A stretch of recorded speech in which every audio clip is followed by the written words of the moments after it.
ডিঙি ভাঙা গ্রামের পূর্ব দিকে রয়েছে ঘন জঙ্গল, যেখানে রয়েছে সারি সারি চালতা গাছ আর গাছ ভর্তি চালতা।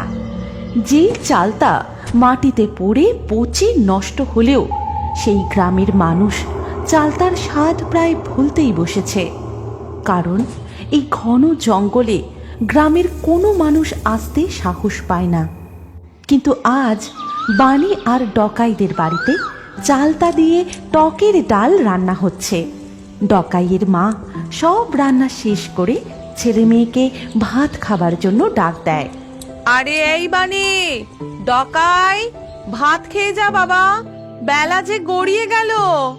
আয় দেখবি, আয় আজ তোদের জন্য কি রান্না করেছি। টকের ডাল, কতদিন টকের ডাল খাইনি। মা, আমাকে কিন্তু দিদির থেকে বেশি দেবে। না মা, ভাই সব সময় এরকম করে, তুমি আমাকে বেশি দেবে। আচ্ছা বাবা আচ্ছা, তোরা দুজনে এবার শান্ত হয়ে বস তো। কিন্তু তার আগে আমার একটা কথার উত্তর দে, তোরা দুজন চালতা পেলি কোথায়? গ্রামের ওই চালতা বনের দিকে তো কেউ যাওয়ার সাহস করে না। আর কাল গোটা সন্ধে তোরা কোথায় ছিলি? জানো মা, কালকে চালতা কুড়োতে গিয়ে কি হয়েছে? এই দিদি, মাকে কিছু বলিস না রে, মা খুব পেটাবে। এই তুই চুপ কর তো। বানি, বল কাল কি হয়েছিল? বানি তখন তার মাকে সমস্ত ঘটনা খুলে বলে। কাল যখন আমরা চালতা বনে চালতা কুড়াচ্ছিলাম, তখন হঠাৎ ওই ডাইনি হারিকেন নিয়ে বেরিয়ে এলো।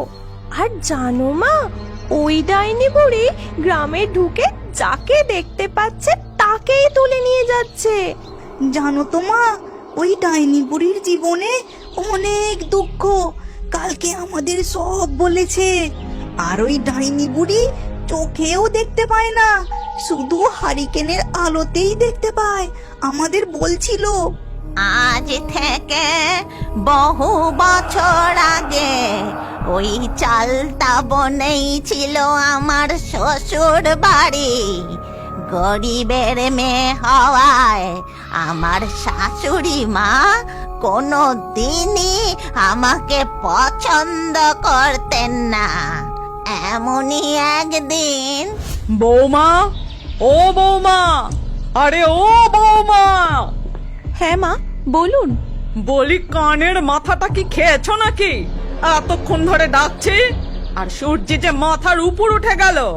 সকালের চা জল খাবারটা কখন পাবো? এই তো মা, আমি এক্ষুনি করে আনছি। বিয়েতে তো তোমার বাবা এক পয়সাও দিল না, তার সাথে তো একটা খাস ঝি পাঠাতে পারতো, যে তোমার হয়ে কাজগুলো করে দিত। জানি না বাবা কোথা থেকে এই আপদ এসে জুটলো, আমার ছেলের গলায় একেবারে ঝুলে পড়লো। এইভাবেই দিনের পর দিন কাটতে থাকে। আমার কোনো কাজই শাশুড়ি মার পছন্দ হয় না। দিন রাত আমাকে নানা রকম কথা শোনাতে থাকে। এক এক দিন তো রাতে বাড়ি থেকে বের করে দিত। আমি সারা রাত ওই চালতা গাছের নিচে বসে থাকতাম। একদিন হলো কি, বলি বিয়ের তো বছর ঘুরে গেল, এখনো তো নাতি নাতনির মুখ দেখলাম না। তুমি এইরকম অপয়া আর অলক্ষী জানলে কোনো দিনই তোমাকে এই বাড়ির বউ করে আনতাম না। আপনি আমাকে কেন এভাবে বলছেন মা? এতে আমার কি দোষ? চুপ করো, আর বেশি কথা বাড়িও না। যাও রান্নাঘরে চলে যাও, আর যা সবজি আছে তাই দিয়ে রান্না করো। তারপর আমি কাঁদতে কাঁদতে রান্নাঘরের দিকে যাই, কিন্তু সেখানে গিয়ে দেখি কোনো সবজি নেই। এ বাবা, রান্নাঘরে তো কোনো সবজি নেই, এখন আমি কি দিয়ে রান্না করি? কিন্তু সময় মতো রান্না না হলে তো আবার মা আমাকে কথা শোনাবে। যাই, গাছ থেকে চালতা পড়েছে কিনা দেখি, তাহলে চালতা দিয়ে ডাল বানাবো। আর এই চালতার ডাল আমার তো খুব প্রিয়, ওদেরও নিশ্চয়ই ভালো লাগবে। তারপর আমি গাছতলা থেকে চালতা কুড়িয়ে এনে ডাল বানাই। তখনও আমার শ্বশুর বাড়ির দিকে এই চালতার ডালের কোনো চল ছিল না। রাত্রিবেলা যখন তিনি কাজ থেকে ফিরে খেতে বসেন, এই ডাল মেখে ভাত মুখে তুলতেই What? ছি! থু থু থু! কি কি বানিয়েছিস এটা তুই? তোর এত বড় সাহস, তুই আমাকে কালকের বাসি ডাল খাওয়াচ্ছিস যা একেবারে টক হয়ে গেছে। না না, তুমি বিশ্বাস করো, আমি এটা আজকেই বানিয়েছি। ওই গাছের চালতা দিয়ে বানানো। এটাকে টকের ডাল বলে। বিয়ের আগে মা আমার জন্য এটা প্রায় বানাতো। আবার মুখে মুখে কথা, আজকে তোকে আমি। এই বলে সে তার হাতের সামনে থাকা হারিকেনটা তুলে আমার দিকে ছুঁড়ে দেয়, আর সেই হারিকেন থেকে আমার শাড়িতে আগুন লেগে যায়। বাঁচাও বাঁচাও, মরে গেলাম, বাঁচাও আমাকে, চলে গেল, বাঁচাও। আমার চিৎকার শুনে শাশুড়ি মা ছুটে আসেন আর বলেন, ও খোকা, এ কি করলি তুই? ও যে পুড়ে মরবে এবার। ওর চিৎকার শুনে গ্রামের লোক আসার আগে চল আমরা এখান থেকে পালিয়ে যাই। তারপর আমাকে ওই অবস্থাতেই ফেলে রেখে তারা সেখান থেকে পালিয়ে যায়। আস্তে আস্তে আগুন বেড়ে গিয়ে গোটা বাড়ি পুড়ে ছাই হয়ে যায়, আর আমার অতৃপ্ত আত্মা এই গোটা জঙ্গলে ঘুরে ঘুরে বেড়ায়। বানি আর ডকাইয়ের কথা শুনে তার মা তো পুরো অবাক হয়ে যায়। কি বলছিস কি এসব? জানো মা, ডাইনি বুড়ি যখন এইসব কথা বলে মনের দুঃখে কাঁদছিল, আমি আর দিদি চুপি চুপি সেইখান থেকে পালিয়ে এসেছি। ওরে বাবা, না না, তোরা আর ওই চালতা বনের দিকে পা বাড়াবি না, খবরদার, না বলে দিলাম কিন্তু। তারপর সন্ধে পেরিয়ে রাত নেমে আসে। গোটা গ্রাম নিস্তব্ধ। বানি, ডকাই আর তাদের মা কারোর চোখেই ঘুম নেই। সবাই সেই ডাইনি বুড়ির কথাই ভেবে চলেছে। ঠিক তখনই হঠাৎ ডকাইদের ছাগলগুলো খুব চিৎকার করে ওঠে, আর বাইরে থেকে এক অদ্ভুত গোঙানির শব্দ শুনতে পাওয়া যায়। এই দিদি, ওটা কিসের শব্দ? আর ছাগলগুলো অত চেঁচাচ্ছে কেন? ভাই, তবে কি ওই ডাইনি বুড়ি আমাদের খুঁজতে খুঁজতে? ওরে বাবারে, আমার তো খুব ভয় করছে। তোরা দুজন চুপ করে ঘরের ভেতরে বস, আমি বাইরে গিয়ে দেখছি। তারপর ডকাইয়ের মা একটা টর্চ হাতে নিয়ে বাইরের দিকে যায়, এবং বাইরে গিয়ে সে যেটা দেখে তাতে সে প্রচন্ড ভয় পেয়ে যায়। সে দেখতে পায় সেই ডাইনি বুড়িটা হারিকেনটা নামিয়ে রেখে তাদের উঠোনে বাঁধা ছাগলগুলোকে ধরে ছিঁড়ে ছিঁড়ে তাদের মাংস খাচ্ছে। ঠিক তখনই তার মনে পড়ে যায় ডাইনি বুড়ি চোখেও দেখতে পায় না, শুধু হারিকেনের আলোতেই দেখতে পায়, আমাদের বলছিল। সেই মুহূর্তেই ডকাইয়ের মা তার হাতের টর্চটা ওই ডাইনির হারিকেনের দিকে ছুঁড়ে মারে, আর হারিকেনের কাঁচ ভেঙে টুকরো হয়ে যায়। এই কে রে? কার এত বড় সাহস? এই বলে যেই ডাইনি বুড়ি হারিকেনটা তুলতে যাবে, অমনি ডকাইয়ের মা গিয়ে সেটা ফুঁ দিয়ে নিভিয়ে দেয়, আর জোরে জোরে চিৎকার করে ডাকতে থাকে, কে কোথায় আছো গো? তাড়াতাড়ি এসো, গ্রামে আবার ওই ডাইনি বুড়ি ঢুকেছে, তাড়াতাড়ি এসো। তার চিৎকার শুনে গ্রামের লোকজন লাঠি সোটা নিয়ে বেরিয়ে আসে। তবে রে, তোর এত সাহস আমার হারিকেনটা ভেঙে দিয়ে গ্রামের লোকজন ডেকেছিস?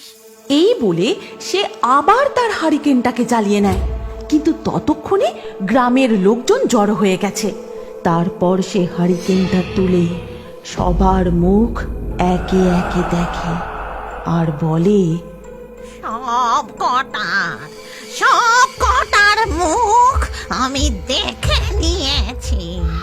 তোদের এত সাহস, তোরা কিনা আমায় জব্দ করবি?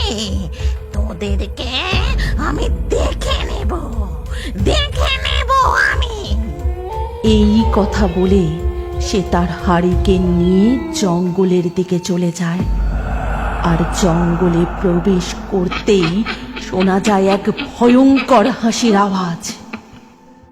প্রতিদিনের মতো সন্ধে পেরিয়ে গভীর রাত নেমে আসতেই ডিঙি ভাঙা গ্রামের চালতা বন যেন ঘুটঘুটে অন্ধকারে ছেয়ে যায়। সেই অন্ধকারেই হারিকেন হাতে নিয়ে বেরিয়ে আসে এক ডাইনি বুড়ি। শরীর তার জীর্ণ, সোজা হয়ে সে হাঁটতে পারে না। চুলগুলো যেন তার মাথায় জটা পাকিয়ে রয়েছে। সে বেরিয়ে এসে প্রতিদিন একটা একটা করে চালতা কুড়িয়ে বস্তায় ভরে রাখে। একটা চালতাও সে এখান থেকে কাউকে কুড়িয়ে নিয়ে যেতে দেয় না। আর তার এই গোটা চালতার বন পাহারা দেয় তার দুই চেলা, হামদো আর মামদো। এই মামদো, বলি মুখ পোড়া মিনসে দুটো গেলি কই? তোদের দেখতে পাচ্ছি নে কেনে? ডাইনি বুড়ির ডাক শুনে হামদো আর মামদো চালতা গাছ থেকে বুড়ির সামনে নেমে আসে আর বলে, এই তো আমরা তোমার সামনেই দাঁড়িয়ে আছি। তারপর হামদো আর মামদো ডাইনি বুড়ির হারিকেনের সামনে আসে। আসলে ডাইনি বুড়ি চোখে ভালো দেখতে পায় না, হারিকেনের আলোই তার সম্বল। তারপর হারিকেনটা হামদো আর মামদোর সামনে তুলে ধরে। শোন, তোরা ভালো করে চালতা বনকে পাহারা দে।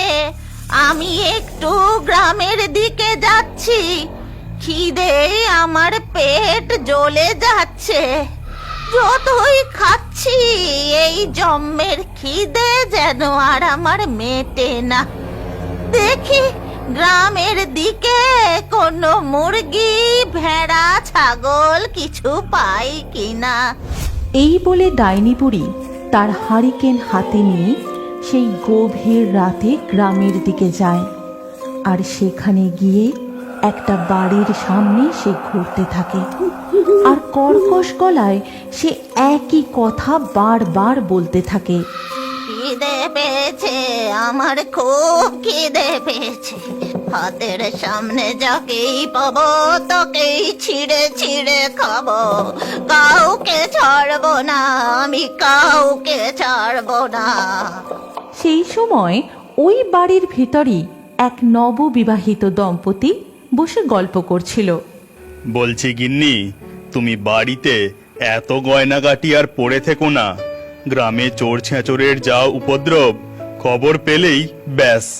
তুমি বরং কাল সকালেই সব গয়না খুলে আলমারিতে ভালো করে তুলে রেখো। হ্যাঁ গো হ্যাঁ, তোমাকে কোনো চিন্তা করতে হবে না।